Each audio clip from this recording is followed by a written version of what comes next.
प्राचीन तक्षशिला विश्वविद्यालय का समय था। वहाँ महान आचार्य चाणक्य अपने शिष्यों को नीतिशास्त्र का पाठ पढ़ा रहे थे। उनकी बुद्धि, दूरदर्शिता और अनुभव ने उन्हें उस समय का सबसे बड़ा नीतिज्ञानी बना दिया था। एक दिन उनका शिष्य आर्यमित्र उनसे मिलने आया, जिसका चेहरा चिंता से भरा हुआ था। आचार्य ने पूछा, क्या बात है पुत्र? आज तुम्हारा चेहरा बुझा हुआ क्यों है? आर्यमित्र ने धीरे से कहा, गुरुदेव, मेरा अपना सगा भाई ही मेरे खिलाफ बातें करने लगा है। मैंने तो उसे सब कुछ बताया, अपनी योजनाएं, अपनी कमजोरियां, यहाँ तक कि अपने मित्रों के रहस्य भी। पर अब वही सब बातें वह दूसरों के सामने कहकर मुझे अपमानित कर रहा है। चाणक्य कुछ देर मौन रहे, फिर बोले, आर्यमित्र, यही कारण है कि मैंने कहा था, भाई, मित्र या निकट संबंधी किसी से भी कुछ बातें गुप्त रखनी चाहिए। शिष्य ने विनम्रता से कहा, गुरुदेव, क्या आप मुझे बता सकते हैं कि वे बातें कौन सी हैं जिन्हें भाई से भी नहीं बताना चाहिए? चाणक्य मुस्कुराए और बोले, पुत्र, सुनो। मनुष्य के जीवन में ऐसी 6 बातें होती हैं जिन्हें अगर किसी को बता दिया जाए तो वही बातें एक दिन उसके विनाश का कारण बन सकती हैं। चलो मैं तुम्हें एक कहानी के माध्यम से समझाता हूँ।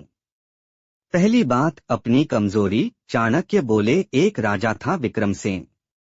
वह वीर था, परंतु उसे एक शारीरिक दोष था, उसका बायां कंधा हमेशा दर्द करता था।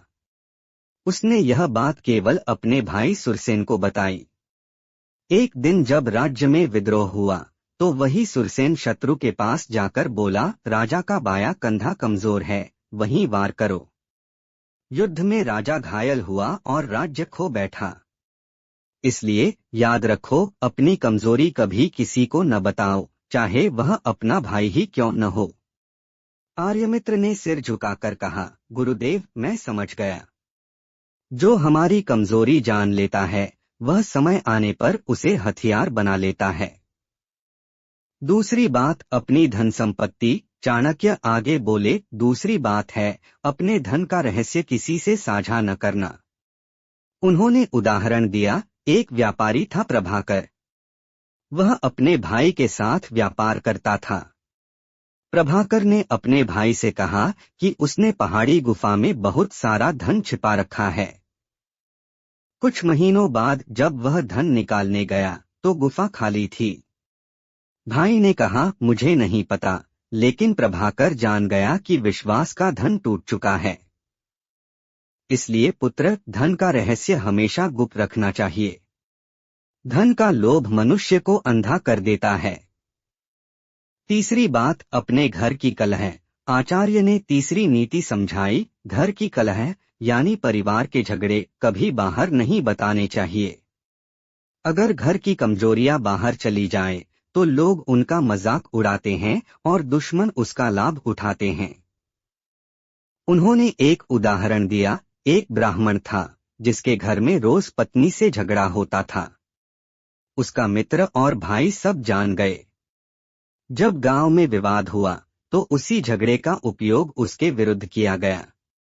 कहा गया, जो अपने घर की स्त्री को नहीं संभाल सकता वह गांव के मामलों में क्या करेगा, और उसका मान सम्मान समाप्त हो गया। आचार्य बोले, घर की बात घर तक ही सीमित रखनी चाहिए। संसार को अपने आंगन की धूल दिखाना मूर्खता है। चौथी बात, अपनी भविष्य की योजना। चौथी बात, चाणक्य ने कहा, कभी अपनी योजनाओं को किसी से साझा मत करो जब तक वह पूरी न हो जाए। योजना अगर अधूरी अवस्था में बाहर निकल जाए तो दूसरों को रोकने या विफल करने का अवसर मिल जाता है। उन्होंने एक कहानी सुनाई, एक विद्यार्थी ने निश्चय किया कि वह परीक्षा में सर्वोच्च स्थान प्राप्त करेगा। उसने अपनी पढ़ाई की विधि, अपने नोट्स और रणनीति अपने मित्र को बता दी। मित्र ने उसकी ही योजना का उपयोग किया और प्रथम स्थान पा लिया। जिसे योजना का रहस्य पता चल गया वही उससे आगे निकल गया। चाणक्य बोले, सफलता की योजना तब तक गुप्त रखो जब तक वह परिणाम में न बदल जाए। 5वीं बात, अपने अपमान या असफलता की कहानी। चाणक्य ने आगे कहा, कभी अपने अपमान या असफलता को किसी से साझा मत करो। दुनिया सहानुभूति नहीं देती, बल्कि उसका मजाक उड़ाती है। उन्होंने बताया, एक सैनिक था जिसे युद्ध में पराजय मिली। उसने यह बात अपने भाई से साझा की। भाई ने दया दिखाने के बजाय गांव में सबको बता दिया कि मेरा भाई डरकर भाग गया था। सैनिक ने अपना साहस खो दिया और जीवन भर आत्मग्लानि में डूबा रहा।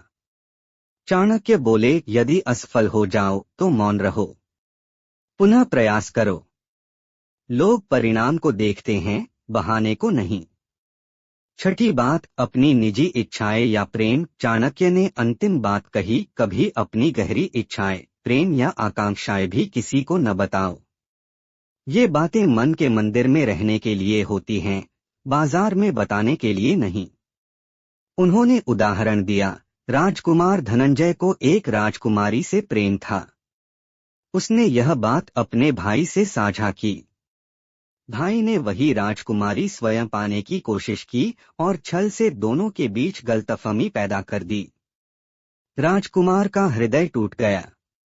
चाणक्य बोले, प्रेम, स्वप्न और आकांक्षाएं मनुष्य की आत्मा का हिस्सा हैं। इन्हें दूसरों के हवाले करने का अर्थ है अपनी आत्मा की चाबी सौंप देना। कहानी का निष्कर्ष, चाणक्य ने अंत में कहा, आर्यमित्र, मनुष्य का सबसे बड़ा मित्र उसका विवेक है।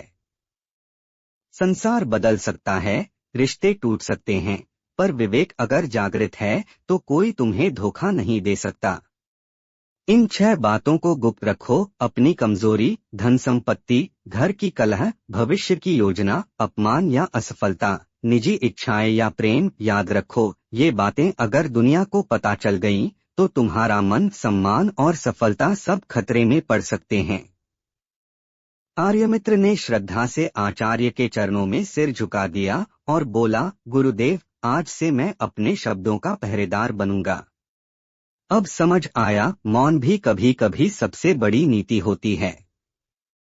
चाणक्य मुस्कुराए और बोले, पुत्र, सही कहा।